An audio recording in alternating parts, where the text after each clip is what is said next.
Hello and welcome to Citation Needed, the podcast where we choose a subject, read a single article about it on Wikipedia, and pretend we're experts. Most of the time, because this is the internet and that's how it works now. I'm Noah. I'm going to be firing the starting gun on tonight's episode, but firing a starting gun is no fun if you don't have anybody to fire it at. So also joining me tonight are this week's UNA athletes, Cecil and Heath. Okay, I tried to wear a singlet once. It didn't work out well. It wasn't very bad. I needed like a doublet or a triplet or something. I think it worked. Heath. And also joining us tonight are two guys that belong to whatever the categorization just below UNA athlete is, Tom and Eli. Yeah, I don't know what that is either, but I don't like it. I know I don't like it. Yeah, I'm more of an om-nom athlete because I love my snackos. Am I right? I'm 37. And before we get going, I want to take a minute to thank our patrons. Patrons, when you donate to this show, not only do you help keep us fed, but you also keep Tom too busy to go off and do all the crazy shit he wants to do. So if you'd like to learn how to continue to save Tom from himself, be sure to stick around to the end of the show. And with that out of the way, tell us, Cecil, what person, place, thing, concept, phenomenon, or event will we be talking about today? We're going to be talking about The Immortal Horizon by Leslie Jamison. All right, yeah, because Tom said, hey, guys, do you mind if I just do this article instead of writing an essay? And we're like, Tom, you just broke your own fucking neck by sneering too hard. You can do whatever the hell you want forever. It's true. All right, this has been on my radar, guys, for a long time, and I've always intended to write an essay on it, and then I just realized I should just read this article. That's Work's been done. It's been already an essay. Yeah, it's so good. So this is The Immortal Horizon by Leslie Jamison.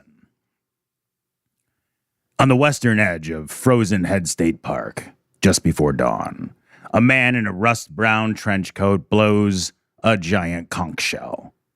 Runners stir in their tents. It's such a good start. They fill their water pouches. See, how do I write that? How would I possibly You can't improve it. You can't improve it. You can't improve it. Yeah, that's fair. Mm-hmm. They tape their blisters. They eat 1,000-calorie breakfasts. Oh, so they had 2 McMuffins? Is that what they had? 2 McMuffins? Yeah, I feel like that was meant to be like a large number. Yeah, no, it's not. Nice. Pancakes are delicious. 1 pint of Ben & Jerry's. It's not even adding the hash brown. Like you just had 2 McMuffins. I just ate more than that in almonds, loose almonds just now. I watched him. Pop-Tarts and candy bars and geriatric energy drinks. Okay, does that mean like Ensures with extra protein or Red Bulls that are way past their use bar? What the fuck? Some of them pray. Others ready their fanny packs. The man in the trench coat sits in an ergonomic lawn chair beside a famous yellow gate, holding a cigarette. He calls the 2-minute warning. It's like 5 different bad poets trying to start their beat poem at the same time, fighting over it. Or like an improv beat poem. Yellow gate. Oh, fuck. Okay, yellow gate. Yeah. Yes, cigarette. I have cigarette. Oh, hello. So much depends upon a yellow gate. No, that's been done. That's derivative. The runners gather in front of him, stretching. They're about to travel more than 100 miles through the wilderness, if they are strong and lucky enough to make it that far, which they probably aren't. They wait anxiously. We, the watchers, wait anxiously. A pale wash of light is barely visible in the sky. It was also anxious. Next to me, a skinny girl holds a skinny dog. She's come all the way from Skinny, Iowa, to watch her father disappear into this gray dawn. And the dog is there to eat him if he falls. Okay, I'm stealing that dog. Please, if you have a dog that's not like medium thick, I'm stealing it, and I'm allowed to. No dog should ever be skinny if it's got a person. All eyes are on the man in the trench coat. At precisely 7:12, he raises from his lawn chair and lights his cigarette. Once the tip glows red, the race known as the Barkley Marathons has begun. No, guys, it was just orange. Come back. Come back. Bunch of people burning out because they pressed the gas before the 2. Right, yeah. Yep, you gotta wait. The first race was a prison break. On June the 10th, 1977, James Earl Ray, the man who shot Martin Luther King Jr., escaped from Brushy Mountain State Penitentiary and fled across the briar-bearded hills of northern Tennessee. 54 hours later, he was found. He'd gone about 8 miles. Some might hear this and wonder how he managed to squander his escape. One man heard this and thought, I need to see that terrain. And if What? you're that guy, I bet your opinions on race are Yeah. Okay, this event was definitely called Race Yeah. Wars Oh, for a God. while until somebody talked him down. Over 20 years later, that man, the man in the trench coat, Gary Cantrell by birth, self-dubbed Lazarus Lake, Okay. has turned this terrain. Get the fuck out of here. Has turned this terrain into the stage for a legendary trial, the Barkley Marathons, held yearly, traditionally on Lazarus Friday or April Fool's Day, outside Wartburg, Tennessee. Lake, known as Laz, calls it the race that eats its young. The runner's bibs say something. Nobody would fuck this race. Get out of here. The runner's bibs say something different each year. Suffering without a point. Not all pain is gain. Only 8 men have ever finished. You don't have a third example? Fuck you. The event is considered extreme even by those who specialize in extremity.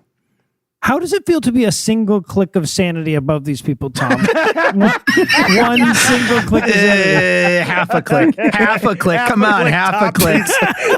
Fucking topsies. Yeah. Oh. What makes it so bad? No trail, for one. A cumulative elevation gain that's nearly twice the height of Everest. Native flora called sawbriars that can turn a man's legs to raw meat in meters. I think you're lying. Well, I don't think that exists. Well, to be fair, raw meat is the standard state of legs, right? That's true. They are on That's right. And Point if your legs are cooked, taken. that's way worse. Point taken. And there's a number of Absolutely. meters. In this case, it's 0 because, it starts as raw meat. There's a number. 100%. The tough hills have names like Ratjaw, Little Hell, Big Hell, Testicle Spectacle. What? This last so called because it inspires most runners to make the sign of the cross, crotch to eyeglasses, shoulder to shoulder. Not to mention Stallion Mountains, Bird Mountain, Coffin Springs, Zip Line, Okay, now I'm scared. and an uphill stretch new this year known simply as the Bad Thing. Come on, man. You're in Tennessee. You're spoiled for choice when you start talking about bad things. I mean, what the fuck? Okay, a lot of weird names there, but Bird Mountain didn't fit. No, you know what I right, mean? yeah. It feels like they let Circle somebody's the one kid that- pick one name and they were like, Bird Mountain. And they're like, okay. All right. We're doing Big Hell. All right. Bird Mountain. The race consists of 5 loops on a course that's been officially listed at 20 miles, but is probably more like 26. You're writing the article, man. The moral of this slanted truth is that standard metrics are irrelevant. The moral of a lot of Barkley's slanted truths is that standard metrics are irrelevant. The laws of physics and human tolerance have been replaced by Laz's personal whims. No. Even if the race was really only 100 miles, these would still be Barkley miles. Guys who could typically finish 100 miles in 20 hours might not finish a single loop here. If you finish 3, you've completed what's known as the fun run. If you happen not to finish, and let's face it, you probably won't, Laz will pay taps to commemorate your quitting. The whole camp, shifting and dirty and tired, will listen, except for those who are asleep or too weak to notice, who won't. Also, the people who are too far away and deaf people probably. And people listening to headphones. if They it's haven't loud turned enough. up loud enough. I want to point out that, hey, if this is your thing, there's a version of this where sexy people like step on your nuts and you get to come at the end of it. Like there's other ways to do this. You can come at the end of Well, whatever you that's want. true. That's true. You Yeah, have I mean, to let you know, that's true. That's not true about so many things. And Okay, no, I thought about it for a sec. Thank you, Eli. Oh, God. That was an important correction. There are no published entry requirements or procedures. It helps to know someone. Admissions are decided by Laz's personal discretion, and his application isn't exactly standard, with questions like, what is your favorite parasite? Toxoplasma gondii, obviously. That's an awesome answer. Right. And a required essay with the subject, why I should be allowed to run in the Barkley. Only 35 entrants are admitted. This year, one of them is my brother. My favorite parasite is the guy who uses MLK Jr.'s death to advertise a foot race. That's my favorite thing. This is a very solid No, that's answer. pretty good. I want to change my answer now. Julian is a virgin, one of 15 newbies who will do their damnedest to finish a loop.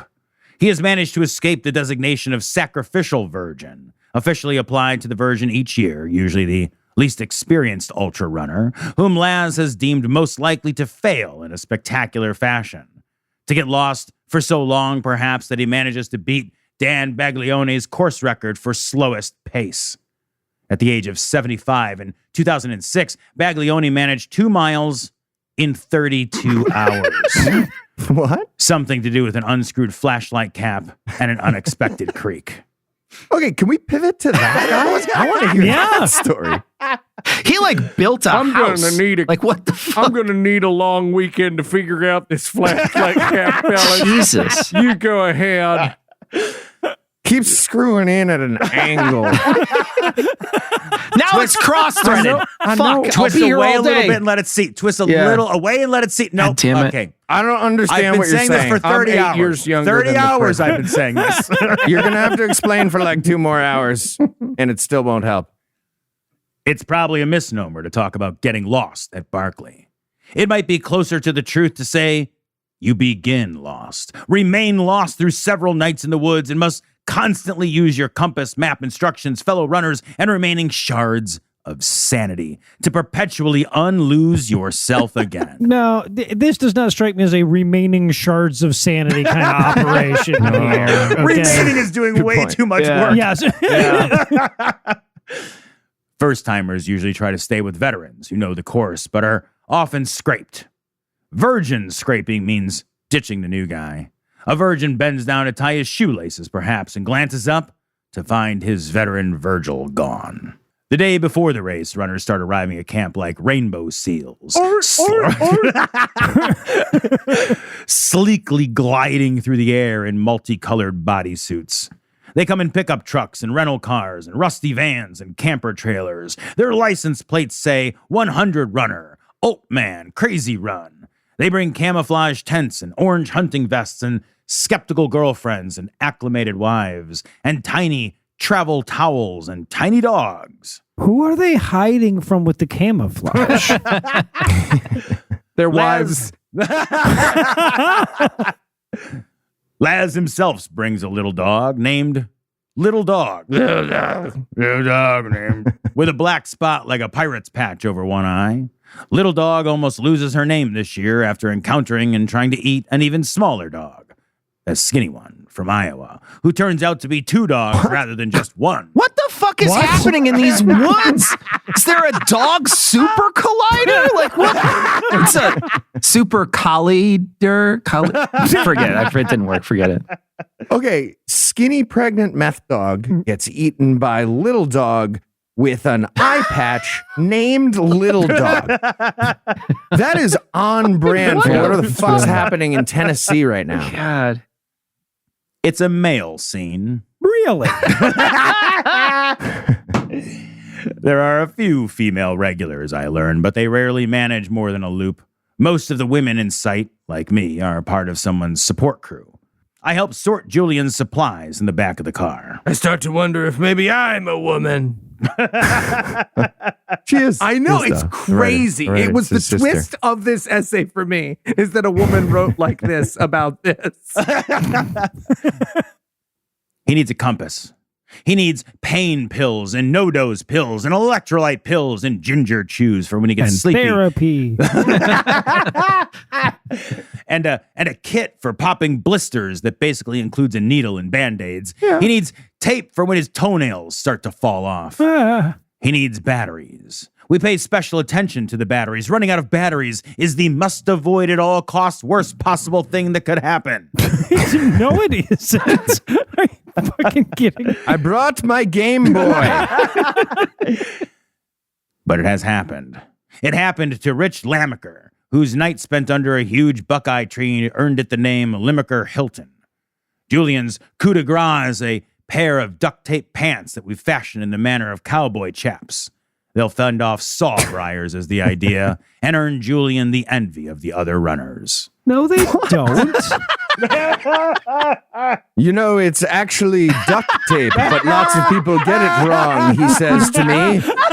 And he goes into a long, confident explanation of many details about that. I let it go and assure him that, well, regardless of the name, tape is famously stronger than briars named after saws, and his assless chaps made of tape will indeed be the envy of the entire race. All chaps are assless, he says pedantically. I wish him good luck and walk away. Oh, God. Traditionally, the epicenter of camp is a chicken fire, kindled on the afternoon before the race begins. This year's fire is blazing by 4 p.m. It's manned by someone named Doc Joe. Julian tells me Doc Joe has been waitlisted for several years and, Julian speculates, has offered himself as a helper in order to secure a spot for 2011.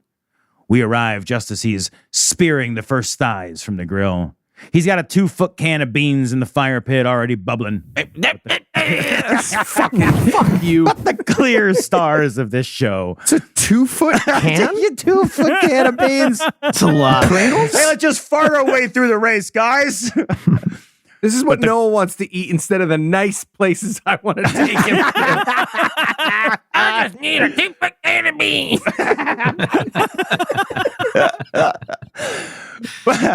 But the clear stars of this show are the birds, skin blackened and smothered in red sauce. The chicken here, as legend has it, is served partway thawed with only skins and a bit more cooked. Ooh, is that blackened salmon? No, it's blackened salmonella. Right now, at least now we know why so few people make it. Yeah. That's so fucking Jesus. I asked Doc Joe how he plans to find the sweet spot between cooked and frozen. He looks at me like I'm stupid. Nope. You want to go Yeah, just all the way cooked. to the Just cooked is better. That frozen chicken thing is just a myth, he says. This will not be the last time, I suspect, that I catch Barkley at the game of crafting its own legend. Oh, I'm sorry, Murder Run Through the Night Forest. Would undercooked chicken be too dangerous for you? Also, I don't think they know what legend means. Like, we're on the edge of legendary, like right on the edge. Make up a story about having to send back the chicken from the fire with a 2-foot bean can There's a little pink. from the guy named Doc Joe. Then we'll be legends. What? At this particular potluck, small talk rarely stays banal for long. I fall into conversation with John Price, a bearded veteran who tells me he's sitting out the race this year, waitlisted, but has driven hundreds of miles just to be a part of the action. Our conversation starts predictably. He asks where I'm from. I say, Los Angeles. He says he loves Venice Beach. I say, I love Venice Beach too. Then he says, next fall I'm running from Venice Beach to Virginia Beach to celebrate my retirement. Cool. Well, some people try fishing. Sure. Pickleball. I've learned not to pause at this kind of declaration. Maybe you want to unlearn that for life. I've learned to proceed to practical questions. I ask, well, where will you sleep? Mostly camping, he says, a few motels. Oh, you'll carry the tent in a backpack? God, no, he laughs. I'll be pulling a small cart harnessed to my waist. Please tell me he's going to wear one of those donkey sombreros with the ears cut out. That would be amazing. I find myself at the picnic table, which has become a veritable bulimics buffet, spread with store-bought cakes and sprinkle cookies and brownies.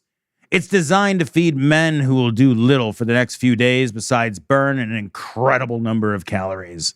The tall man next to me is tearing into massive chicken thigh. His third, I've noticed. Its steam rises softly into the twilight. How do you say there was a lot of sweet treats? AIDS patient's dream. No.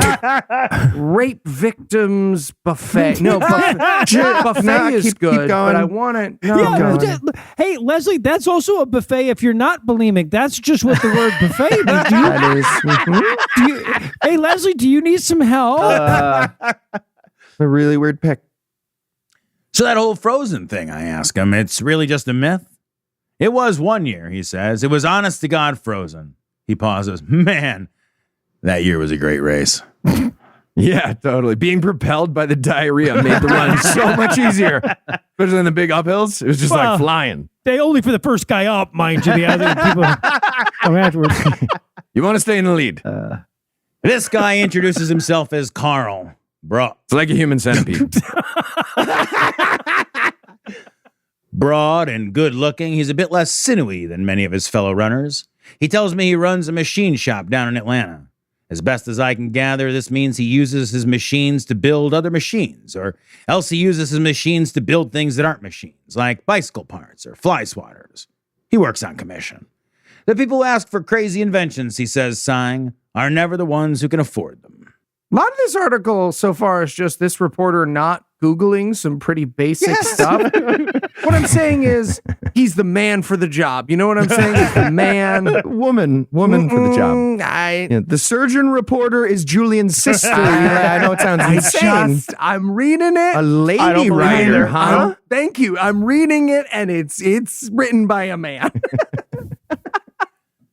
Carl tells me that he's got an axe to grind this time around. He's got a strong history at Barkley. One of the few runners who's finished a fun run under official time, but his performance last year was dismal. I barely left camp, he says. Translated, this means he ran only 35 miles, but it was genuinely disappointing. He didn't even finish a second loop. He tells me he was dead tired and heartbroken. He'd just gone through a nasty breakup. Yeah, with his toenails. Terrifying. But now he's back. He looks pumped. I ask him who he thinks the major contenders are to complete 100. Well, he says, After the involuntary orgasm he had at the thought that literally anyone gives a shit. We're going to be famous. Amazing. there's always Blake and AT. He means two of the alumni, former finishers, who are running this year. Blake Wood, class of 2001, and AT, Andrew Thompson, class of 2009. Thought it was going to be Tate. Really thought it was going to be Tate. Finishing the 100 twice would make history. 2 years in a row is the stuff of fantasy. Not my fantasy, baby. Okay. I want to go to this event and just glamp it. No kidding, right? Run hard. Fucking- Right in their Fucking one of those Fresh inflatable tents. pancakes every morning. Manservants giving us yeah. Have them making dressed like soufflés. Chippendales dancers and serve you. Fuck Be amazing. And cocaine. That they have. Yeah, no, they're good. Okay. Bringing sand to the beach, Heath. Blake is a nuclear engineer at Los Alamos with a doctor Bad. from Berkeley. Bad. No bombs for him. No touchy the nuclear stuff, because that's what you do in your free time, Blake. With a doctorate from Berkeley and an incredible Barkley record. 6 for 6 fun run completions, one finish, another near finish that was blocked only by a flooded creek. In person, he's just a friendly, middle-aged dad with a salt and pepper mustache, eager to talk about his daughter's bid to qualify for the Olympic marathon trials, and about the new pair of checkered clown pants he'll wear this year to boost his spirits on the trail. Andrew Thompson is a youngish guy from New Hampshire, famous for a near finish in 2005. Would we say famous? Is that what we're going with there? When he was strong, heading into his 5th loop, but literally lost his mind while he was out there, battered from 50 hours of sleep deprivation and physical strain, he completely forgot about the race. He spent an hour squishing mud in his shoes. He came back 4 more times until he finally finished the thing in 2009. There's JB, Jonathan Basham, AT's best support crew for years at Barkley for his own race this time around. He's a strong runner, though I mainly hear him mentioned in the context of his relationship to AT, who calls him John Boy. Okay, so I guess I don't support all gay relationships. Honestly, I'm learning a lot about myself this episode. Though Carl doesn't say it, I learned from others that he's a strong contender too. He's one of the toughest runners in the pack. A DNF, did not finish, veteran, hungry for a win. I picture him out there on the trails, a mud-splattered machinist. You misspelled masochist. With mechanical claws, picking granola bars from his pockets and bringing them up to his mouth.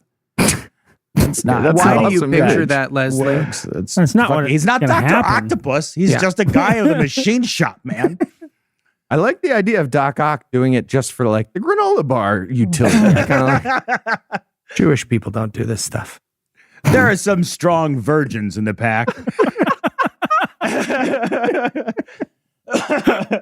There are some strong virgins in the pack, including Charlie Engle, already an accomplished ultra runner. He's done the Sahara, an inspirational speaker. Like many ultra runners, he's a former addict. He's been sober for nearly 20 years, and many describe his recovery as the switch from one addiction to another.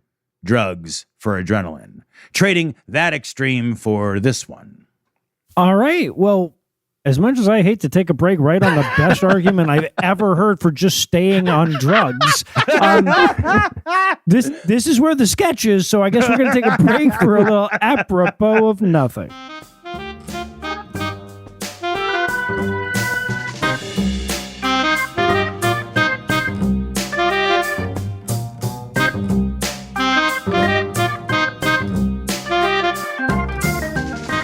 I found myself surrounded by the toughest men ever spit out by Mother Gaia.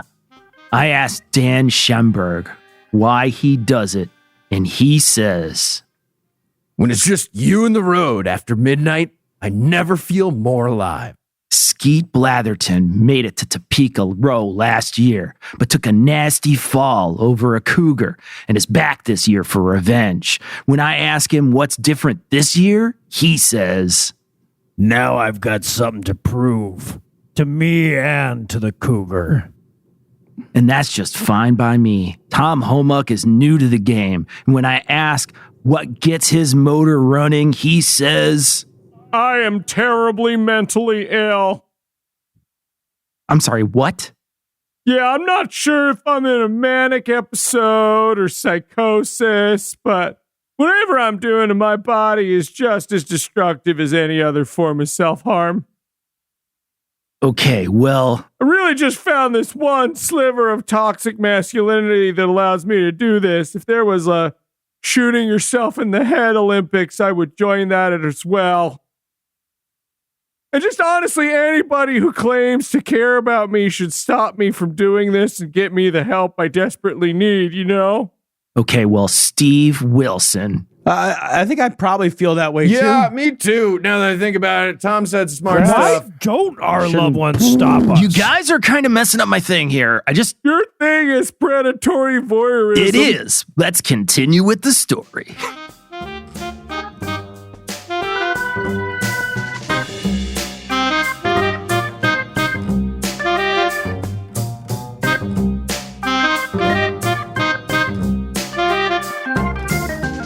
All right, Tom, you want to make a quick meal before we start recording again?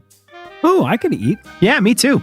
I'd love to, guys, but unfortunately, tragedyception really means I don't have time to cook anymore. What's tragedyception? Eli, the graph? Right. Okay. So this is a graph of the terrible things that have happened to Tom. And as you can see, they're sort of getting closer and closer together. And so as the line goes up, That's right, Eli, and at the rate we're going, I'll soon reach a point where I won't even have time to boil pasta before my bones unmoor from my flesh. So, right. Or your job steals your blood. yeah, something like that. It's coming. Well, Tom, why don't you try Factor? What's factor? Sorry. That's- No problem. It's just another tragedy. All right, well, make this your best season yet with nutritious 2-minute meals from Factor. Eating well has never been this easy. Just heat up and enjoy, giving you more time to do what you want. 2 minutes? Well, that's plenty of time between tragedies. It sure is, Tom. And with 45 weekly menu options, you can pick gourmet meals that fit your goals. All right, guys. I'm sold. Where do I sign up? Get started at factormeals.com/citation50off and use the code citation50off to get 50% off plus free shipping on your first box. That's code citation50OFF at factormeals.com/citation50off for 50% off plus free shipping. All right, guys, thanks. All right, if you guys will excuse me, all the bones in my foot just disappeared, so I got to take care of that. Oh, yeah. But hey, that was a long conversation without a tragedy, right? No. Happened at the beginning of the conversation. I didn't want to be rude. Bring it up right away.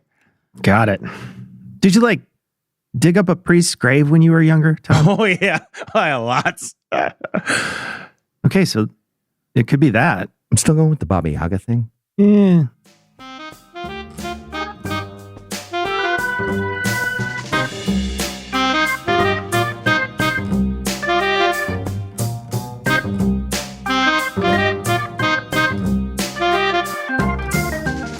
And we're back. When we last left off, the article's author was desperately trying to make stupidity sound exciting in hopes that we wouldn't notice that 6 pages into her article, nothing had fucking happened. So, Tom, does anything happen on page 7, maybe? If there's such a thing as the opposite of a virgin, it's probably John DeWalt. He's an old He man. fucks. I mean, there is definitely something that's the opposite of a virgin. You know who fucks? John goddamn DeWalt. That's who fucks. He's an old man in a black ski cap, 73 and wrinkled, with a gruff voice that sounds like it should belong to a smoker or a cartoon grizzly bear. Or the head of Health and Human Services. Yeah, right. Okay, the cartoon bear was getting hit by the smoker's car. You heard 2 voices. That's what was happening. He tells me that his 9-year-old grandson recently beat him in a 5K. Later, I'll hear him described as an animal. He's been running the race for 20 years, never managing a finish or even a fun run. Okay, so he's not a virgin. He's the most sexually experienced person on Earth to never come. Right? No, that's Sting. I watch Laz from across the campfire. He's darkly regal in his trench coat, warming his hands over the flames. I want to meet him, but haven't yet summoned the courage to introduce myself. When I look at him, I can't help but think of Heart of Darkness. Like Kurtz, Laz is bald and charismatic, leader of a minor empire, trafficking in human pain. He's like a cross between the Colonel and your grandpa. There's certainly an inner stallion splendor to his orchestration of this whole hormone extravaganza. Ooh. Testosterone spread like fertilizer across miles of barren and brambled wilderness. The starting gun used to be cutting the head off a water buffalo. With a sword. Fucking love it. He speaks to his runners with comfort and fondness, as if they are a bunch of wayward sons turned feral each year at the flick of his lighter. Most have been running for him, their phrase, for years. All of them bring offerings. Everyone pays a $1.60 entry fee. Alumni bring Laz a patch of his favorite cigarettes. Camel filters. Ooh. Veterans bring a new pair of socks, and virgins are responsible for a license plate. These license plates hang like laundry at the edge of camp, a wall of clattering metal flaps. Julian has brought one from Liberia, where, in his non-superhero incarnation as a developmental economist, he is working on a microfinance project. I asked him how one manages to procure a spare license plate in Liberia. He tells me he asked the guy on the street, and the guy said $10, and Julian gave him $5, and then it appeared. Laz immediately strings it into a place of honor near the center, and I can tell Julian is pleased. Did you guys lose Tom? Nice. I like this one. It's far. All through the potluck, runners pore over their instructions, 5 single-spaced pages that tell them exactly where to go. Though every single runner, even those who've run the course for years, will probably get lost at least once, many of them for hours at a time. It's hard for me to understand this. Can't you just do what they say? Until I look at the instructions themselves.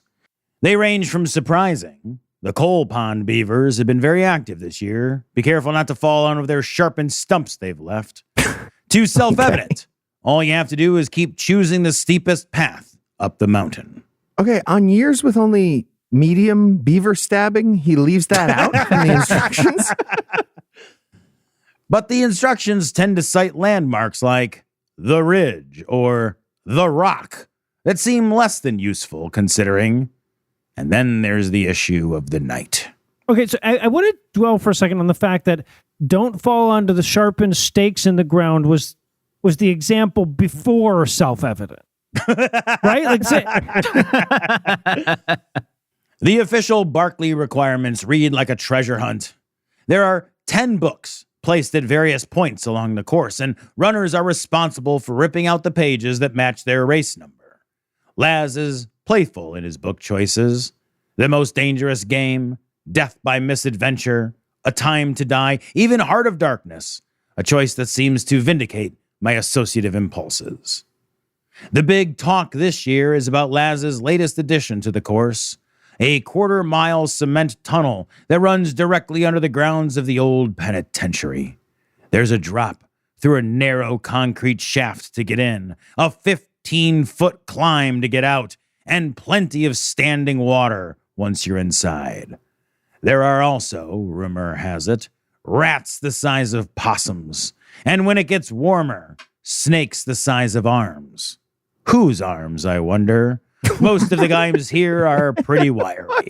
wait, what? Also, what kind of possum are we talking about? Like thick ones? like Instagram thick? Like eggnog, dribble dog on a skateboard thick? Until we get to Princess Bride levels, I feel like I can take any rat, right? Possum size or not. This is almost exactly the same place James Earl Ray went over, the instructions say.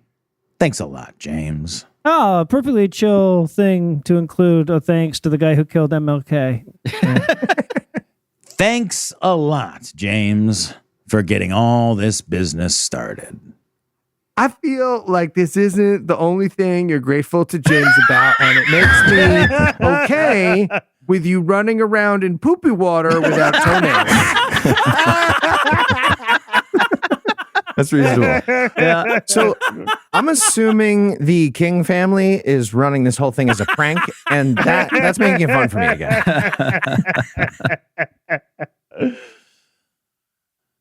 Laz has given himself... They're literally tricking them into the briar patch, which is fantastic. Amazing. Yeah, that's pretty funny. Amazing.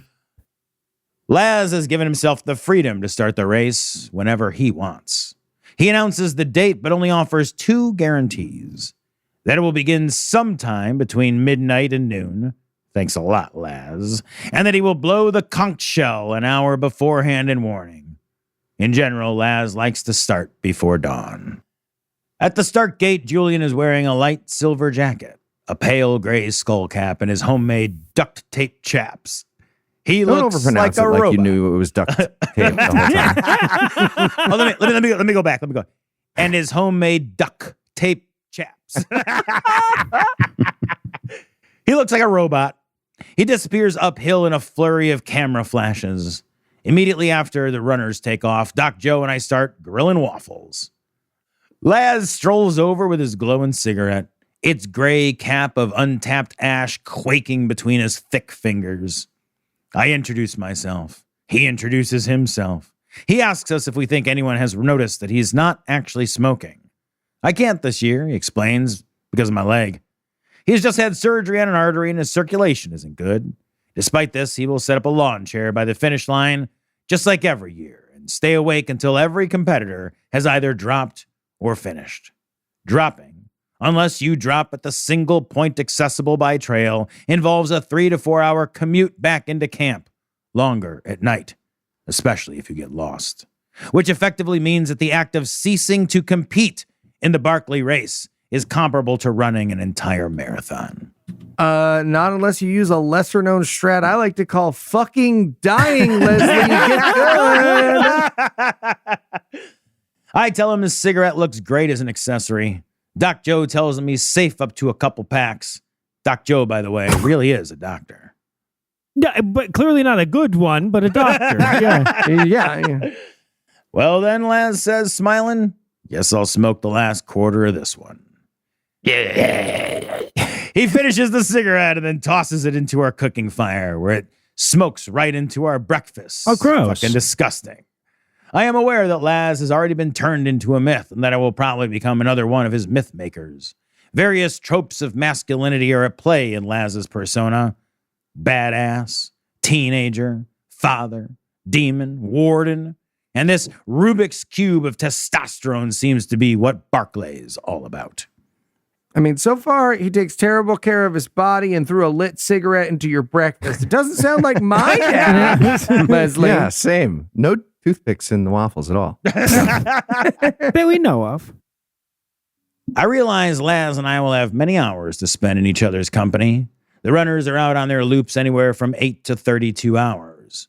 Between loops, if they're continuing, they stop at camp for a few moments of food and rest. I like that they get rest. And apparently everybody's got their own like Burgess Meredith giving speeches between rounds and like fixing raw meat legs with a giant cold shovel. I don't know.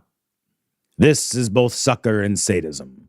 The oasis offers respite and temptation at once. It's the lotus eater's dilemma.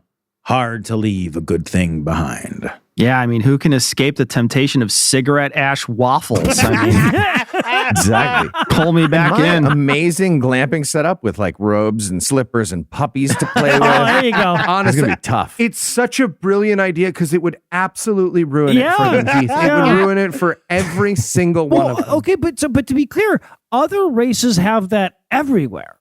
Like if you're running the Boston Marathon, you're surrounded by Boston the whole time. Only being tempted by a place with food and chairs once every 20 miles, that's way easier.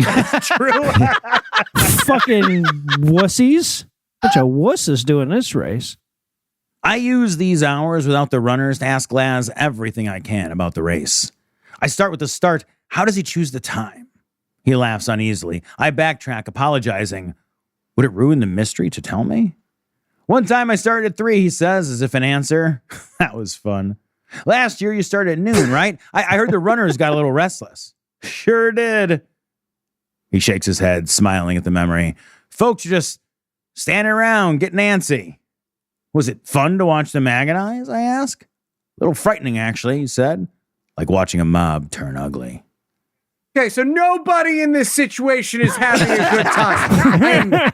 I am mystified at this dynamic. Okay, on top of the glamping, I want to start an event in the exact same place where everyone's competing to rescue these people from their event. Yeah, Well, also, we finish vulgarity for charity at there. well, and also, these are people willing to sacrifice their leg meat to celebrate that time that Martin Luther King Jr.'s assassin almost got away with. Like, I feel like this is a mob that starts ugly, right? It'd be awesome as if they're running, you're just paying therapists to run alongside them to talk to them the whole way. Absolutely. Seems like you have a lot of outcome-related thoughts, and I wonder if we could break down some of your values and see if there are away moves or toward moves you're vomiting. What the fuck else is there besides outcomes? I don't even understand what you're saying. We'll take a break while you fix your leg meat, and then we'll come back. It's like Why are you raw. faster than me? You should cook this like Watch for beaver stumps. Other medium.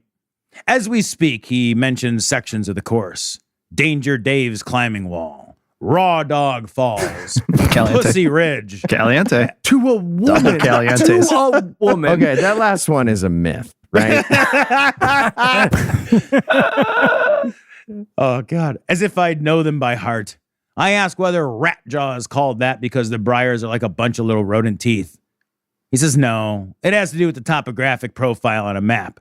It reminded him of a rat's jaw. I think to myself, a lot of things might remind you of a rat jaw.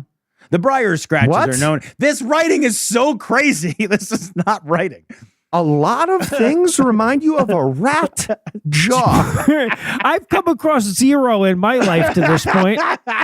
49 years in. And, why would it be a rat jaw instead of just a jaw, right? Or an animal jaw? How Great many question. jaws have you seen to begin with that you would be able to compare anything to any jaw? It's Is a lot. that a There's rat lot going jaw on. or a Honda Civic? I can't.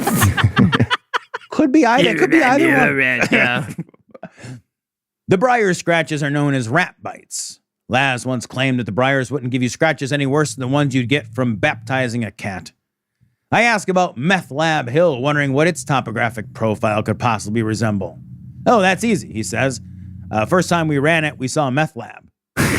Still It's a operating? clenched rat jaw from doing a bunch of meth. All the teeth have fallen out.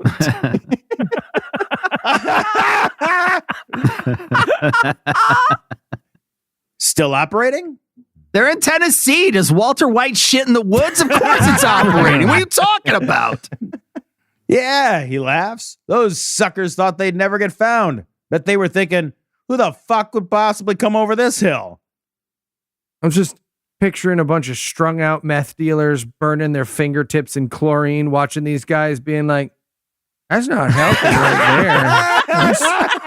Hey, you guys seem stressed. You want to do a little zazen over here? Take a fucking relax. Have you seen our pregnant dog, by the way? I begin to see why Laz has been so vocal about his new sections. The difficulty of the bad thing, the novelty of the prison tunnel. They mark his power over the terrain.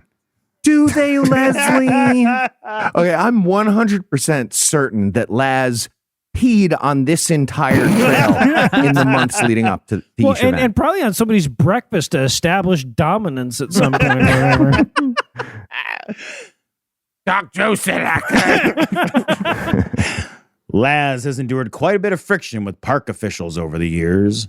The race was nearly shut down for good by a man named Jim Fike, who was upset about erosion and endangered plants. Laz simply rerouted the course around protected areas and called the detour Fike's Folly. I can sense Laz's nostalgia for wilder days, when Frozen Head was still dense with the ghosts of fled felons and outlaws, thick with undiscovered junkies and their squirreled away cold medicine.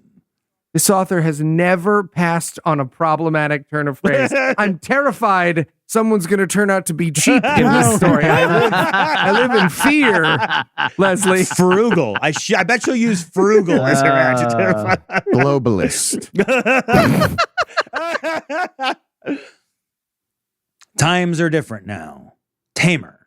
Last year, the Rangers cut the briars on Ratjaw a week before the race. Laz was pissed. This year, he made them promise to wait until April. Oh, man, I would love to be there for this conversation. And so I said, we could do Saturday at my place. Well, what did she think of that? She said her place was nicer. Well, it is nicer. Hey, what are you fellas guys doing? Oh, hey, man, you need some water? We can give you some water, a lift back to Get the... rid of the rat Okay. guy. The rat jaw? I think he said The rat rat jaw. guy where my boys run. Gotta cut up the legs real good on the rat guy. But there'll be stuff for rat dog files. Are you talking about a sex thing, man? What's happening? Surprisingly, no.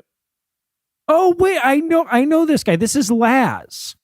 Oh yeah, I've heard of you. You're gonna run your boys through the briars? Is that what she said? Rat guy. Right, Ratjaw. Well, I am absolutely cool with leaving up thorns for you and your friends. Yeah, me too.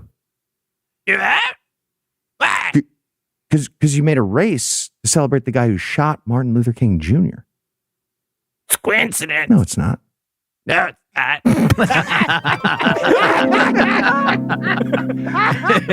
Really isn't, man. This is Really so fucking isn't. good. Holy isn't. His greatest desire seems to be to devise an unrunnable race, to sustain the immortal horizon of an There it is. unbeatable challenge with contours fresh and unknowable. Well, then have him run a regular marathon and divide by 0 then. Boom. So much easier. After the first year, when no one even came close to finishing, Laz wrote an article headlined, "The Trail Wins the Barkley Marathons." It's not hard to imagine how Laz, reclining on his lawn chair, might look at the course itself as his avatar. His race is a competitor strong enough to triumph even when he can barely stand. Where the fuck do you find these articles, Tom? What do you great subscribe question. Exactly to, what I was man? about to ask. What the fuck do you subscribe to? In my head, Tom has series like of bad a ideas. physical It's like- paper magazine collection that has these. This is like Nut Torsion Weekly or something. That's a monthly digest, Cecil. Cecil, you sound crazy. Honestly, you sound like you have nut torsion. He used to run this race in days of better health, but never managed to finish it. Instead, he's managed to garner respect as a man of principle, a man so committed to the notion of pain that he's willing to rally men in its pursuit. Now, that's just the chair of the DNC. I think he's stealing that. There are only 2 public trails that intersect the course: Lookout Tower at the end of South Mac Trail and Chimney Top. Laz generally discourages meeting runners while they're running. Even just the sight of other runners is a kind of aid, he explains. We want them to feel the full weight of their aloneness. Just a crowd along the side with Dixie cups of meth. It's just like, get out of here. So I want to go out the day before this while Heath's setting up his glamp thing and just have a team of people mow the trail and put up handrails and shit. Wooden stairs. Oh, yeah. Vending Just a machines. bunch of- Yeah. bring in A OSHA. ski lift. Yeah. Get a bunch of septuagenarians wandering around there God. with walking sticks. Hell yeah, baby. That said, a woman named Kathy recommends Chimney Top for a hike. I broke my arm there in January, she says, but it's pretty. Tom, I am so sorry to make you retake a line of your essay, but I do believe we are going to need Kathy to be recited in Boston. Okay, all right. Done and done. It's just It has to happen. just these couple of lines. That said, a woman named Kathy recommends Chimney Top for a hike. I broke my arm there in January, but it's pretty. Sounds fun, I say. Okay, I love how hard Leslie is trolling everyone here. Like when you get stuck talking to a racist Uber driver and you just lean all the way in and just keep asking questions. Like talking to a karate guy, yeah, wrist control. You're controlling the shit out of my wrist. Absolutely. Demonstrate the next thing. There you go. So now wait. So if Cecil's doing the lady voice, shouldn't Eli be doing Laz for the Southern part? Yeah, no, I agree. Okay, I'll jump in here too. Was it that old dog over the stream? Laz asks wistfully, as if remembering an old friend. She shakes her head. He asks, Was the raw dog with you when you did it? You fucking bet he was. Was he laughing? She actually said, "Yep, we're missing. We changed it a little. Artistic license. Oh, no, God. it does not matter. Artistic license. I think Leslie changed it, and that's what she really said. The heart of it never changed, Cecil. The heart never changed. A man who appears to be her husband, presumably Raw Dog, pipes in. Her arm was in an S shape, Laz. I wasn't laughing. Adding, what a dick thing to imply. You asshole. Also, did you just throw a cigarette butt in that lady's cook fire? She's making fucking waffle.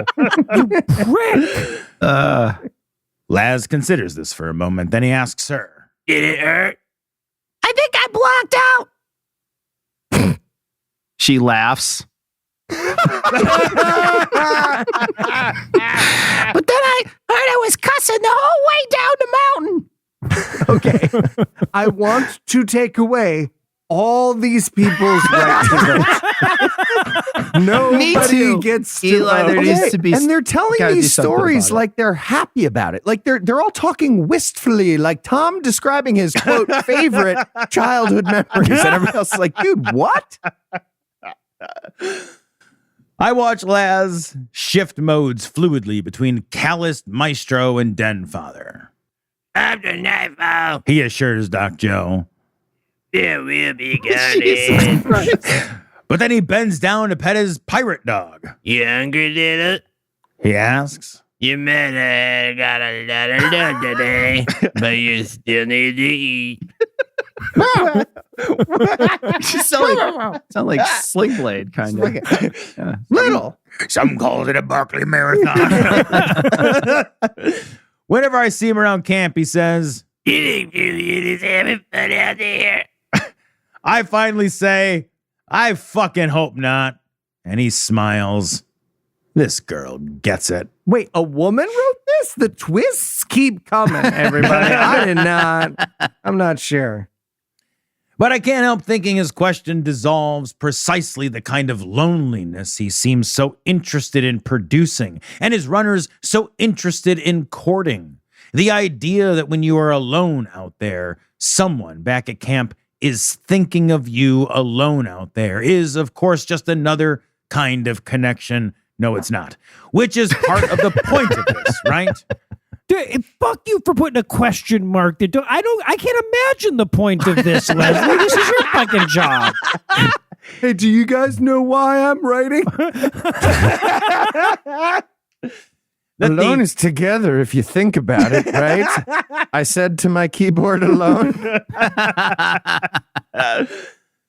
That the hardship facilitates a shared solitude, an utter isolation that has been experienced before by others and will be experienced again. That these others are present in spirit, even if their wilds have tamed or aged or brutalized or otherwise removed their bodies. Have you considered having a relationship with someone and not simultaneously trying to kill yourself? Like, what the fuck? No. Okay, seriously, we bring one loving father to the camp. The event's done. Yep. Done. Tim Waltz gives out 35 hugs. Yep. End of marathon forever. Free hug shirt on Tim Walls. Absolutely. Yeah. Then he runs as hard as he can at Laz. Laz runs as hard as he can at him, and just a normal guy appears in the center. Just a guy. Just a guy. When Julian comes in from his first loop, it's almost dark. He's been out for 12 hours. I feel like I'm sharing this moment of triumph with Laz in some sense, though I know he's promiscuous in this sort of sharing.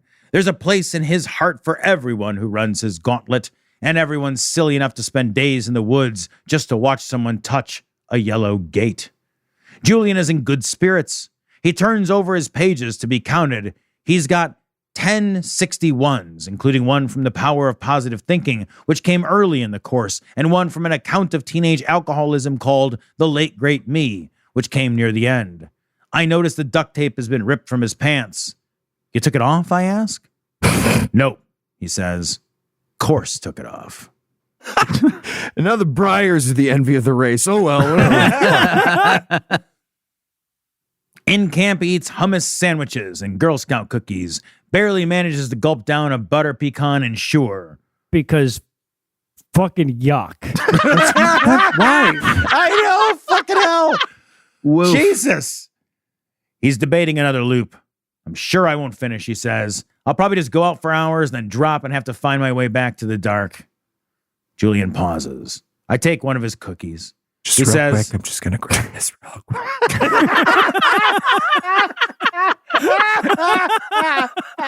I saw you steal a cookie. Give it back. He says, I guess I'll do it. He takes the last cookie before I can grab it. He takes another. You can have a cookie whenever Fuck the you. fuck you want. What the hell are you doing trying to take his I'm in the goddamn race. cookies? Leslie, Jesus fucking Christ, he's here for like 2 fucking minutes and then he's going back out for a 12-hour run and you're trying to take his goddamn cookies? Fuck you, Leslie. He doesn't deserve cookies. I'm a developmental economist. I do microloan. I drive a Dodge Stratus. You don't talk to me that way. Take my cookies. I stole a license plate. Some Liberian guy got hanged because he didn't have that, you know. It's shit. He takes the last cookie before I could grab it. He takes another bib number for his second round of pages. And Les and I send him into the woods. His rain jacket glows silver in the darkness. Brother Robot, off for another spin. All right, believe it or not, that's only half of this That's part goddamn one. article. I love it so much. Getting through this article is like getting through the fucking race. So, if you had to summarize what you've learned in one sentence, Tom, what would it be? Nothing. I haven't learned fucking anything. That's exactly correct. Jesus. So, are you ready for the quiz? I learned the Sure, Cookie what the Monster fucking wrote this article. That's what I learned. Oh God. All right, Tom. It's obvious this event is begging for its own reality show. Oh, What should it be called? A. Toe nailed it. B. Master Chafe. Or C. The Amazing Racists. Eli, that's pretty fucking solid. Amazing. That's Those so are real good. good. Those are I real thought good. Toe nailed it was good, but the Toe nailed it. Amazing Amazing Racist Racist is it. is That's so outstanding. good. Mwah. All right, Tom. Which other book did the racers have to pull pages out of? A. Crime and Punishment. B. Landscapes of Wrath. C. As I Relay Dying. Or D.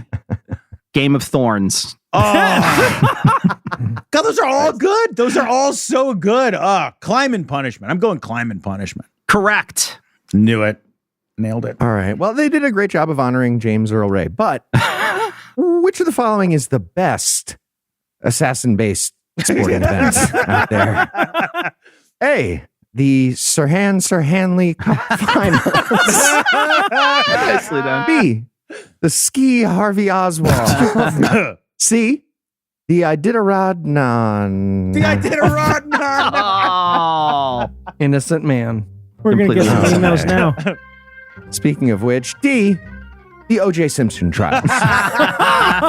Nicely done. Oh, the Iditarod is so good, but I think it's the O.J. Simpson trials. That is something. It sure is. Sure. Yeah, Yep. no, it's correct. All Yeah, right. 'cause Yeah. yeah, Whatever. Nobody finished the essay one this week, which I guess means that I get to stay host, and Tom has to finish this article next Oh week. my God, I can't wait. So for Cecil, Eli, Tom, and Heath, I'm Noah. Thanking you for hanging out with us today. We're going to be back next week, and by then, Tom will continue being an expert on the same thing again. Between now and then, you can listen to at least one of us on all but 14 podcasts. And if you'd like to help keep this show going, you can make a per episode donation at patreon.com/citationpod, or leave us a 5-star review everywhere you can. And if you'd like to get in touch with us, check out past episodes, connect with us on social media, or check the show notes, be sure to check out citationpod.com.